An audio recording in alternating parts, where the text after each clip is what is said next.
October is here, and that means Halloween is coming soon. However, for a number of autistics, it can be stressful and overstimulating.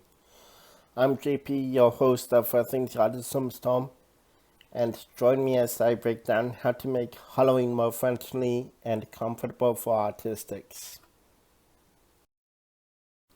Halloween is celebrated every year as a fun holiday in most parts of the world on October 31st. Halloween actually gets its name from the autumn All Hallows Eve, or the Eve of All Saints' Day, which is similar to Dia de los Muertos if you come from a Hispanic or Latin country. However, some of the common practices like carving pumpkins, trick-or-treating, and the costumes actually come from, or in some form derive from, the practices of the ancient Irish. What if you don't want to celebrate? If you can't or don't want to celebrate Halloween, that is totally fine actually. One of the more common things you can do to tell any trick-or-treaters that you are not celebrating is to not have your front lights on. However, if you have to have them on for the night while the trick-or-treaters are out, having a note on the door to explain that you're not giving away candy is usually the best option. How you can celebrate even if you don't want to go out. If you do want to celebrate but don't want to take your kids or yourself out trick-or-treating, you can do stuff at home. Even if you don't go trick-or-treating, you can still get candy for yourself, especially if you or who you're with has an allergy or only likes certain candies. Like, I would possibly get a large bag of candy corn. Another fun thing to do is watch movies such as It's the Great Pumpkin, Charlie Brown, or if you're a Disney fan, something like Halloween Town or Nightmare Before Christmas on Disney Plus. But be warned, some of the movies can be a bit scary for some because of the images. You can also put on a playlist of spooky music like Monster Mash, King of the Mountain Hall, and so on. In addition, you can leave a bowl of candy out for the kids on your block to pick one piece so you don't have to go to the door, especially during this time of COVID. If you do this, generally you should leave a sign out to let trick-or-treaters know not to ring the doorbell and to only take one piece of candy. What about costumes? One of the most popular things about Halloween is the costumes, as people can go from the super scary, like a scary zombie clown, to a family going as the Incredibles. However, some of these costumes can be too scary for you or your kids or whoever you're with, so one thing you can do is go to a neighborhood party at your local church or at a friend's house. In addition, younger kids are often trick-or-treating earlier in the night because of their bedtime, so the costumes then will be less scary. Another theme about the costumes is that they can be a bit overstimulating for autistics, especially by touch. For example, if Pablo wants to be a Na'vi from Avatar, but he's super sensitive that it would be impossible to use the face paint, then you can make his costume to be without the paint.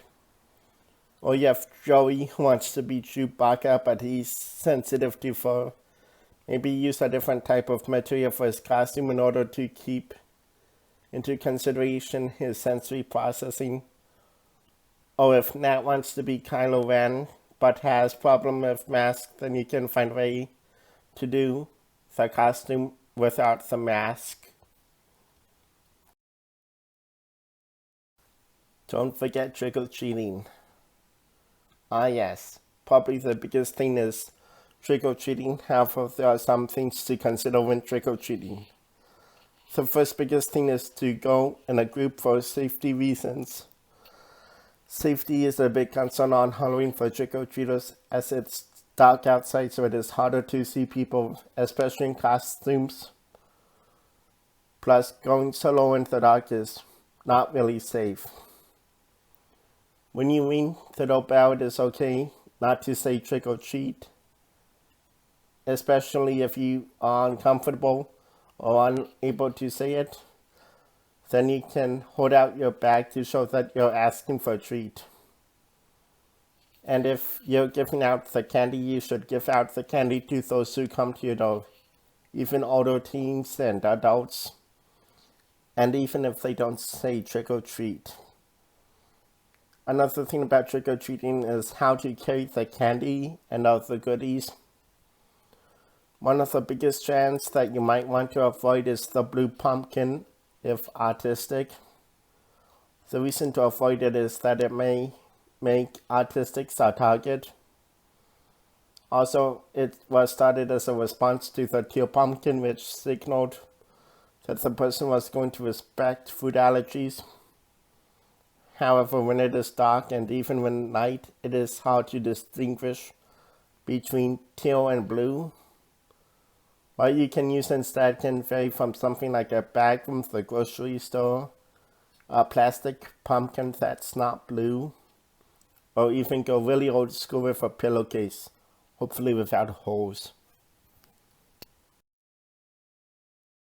Scary decorations and costumes. One thing that can really be overstimulating is the decorations, as some can be really scary. One way you can be less scared is to see that it is fake, like a huge fake spider can be scary until you see that it's fake. You can also visit the houses in the daytime to see the decorations when they look less scary. It's also important to listen to your own feelings or your child's. If it is feeling too scary, move on to the next house or go home and take a break. And that is how Autistics can enjoy Halloween and how you can be more sensory friendly to them on this scary holiday. I hope you can tune in to next week's video where I will do a review of an app/website I am currently using. And also you can check out all my previous vlogs, including my episode last week for my 1-year anniversary Q&A with a link coming up right now.